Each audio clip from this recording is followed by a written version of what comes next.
My dear student, कैसे हैं आप लोग बच्चों। मैं अपने नीट के एस्पायरेंट से एक बार बात करना चाहता हूं। तो बच्चों, आपके पास पूरा मार्च है, अप्रैल है, यानी कि 60 डेज ये हो गए और बाकी मैं हटा देता हूं, है ना। बाकी आप अपना बाकी के काम देख लीजिएगा। 60 डेज का प्लान क्या है। सबसे पहले आपको डेली मॉर्निंग में उठ करके 1 घंटा फिजिक्स के फॉर्मूले की कॉपी को बहुत अच्छे से रिवाइज करना है, शॉर्ट ट्रिक्स को रिवाइज करना है और केमिस्ट्री की कॉपी को 1 घंटा रिवाइज करना है, फॉर्मूला कॉपी। देखिए मैं ये क्यों बोल रहा हूं, क्योंकि टोटल मिला के अप्रोक्सीमेटली 150 प्लस फॉर्मूले और कॉन्सेप्ट हो जाते हैं। इन सब चीजों को फिंगर टिप्स पे बनाए रखने के लिए आपको डेली 1 घंटा फॉर्मूला रिवीजन करना ही पड़ेगा।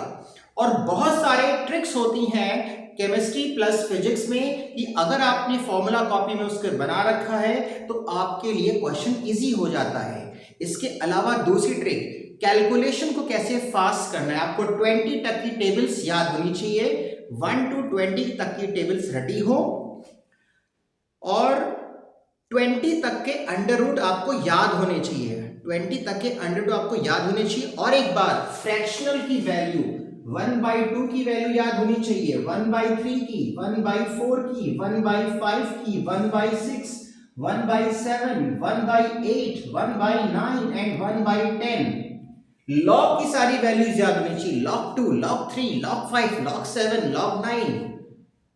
ऐसी बहुत सारी चीजें हैं जो आपको याद होनी चाहिए। तो इसके लिए 4 बजे उठ करके आपको फिजिक्स की 1 घंटा कॉपी रिवाइज करनी है, 5 से 6 केमिस्ट्री की रिवाइज करनी है और 6 से 7 आपको बायोलॉजी का शॉर्टकट रिवाइज करना है। उसके बाद आपको क्या करना है बच्चों, आपको एक मॉक पेपर लगाना है 3 आवर्स एक सेटिंग में बैठ करके और उसकी एनालिसिस करनी है।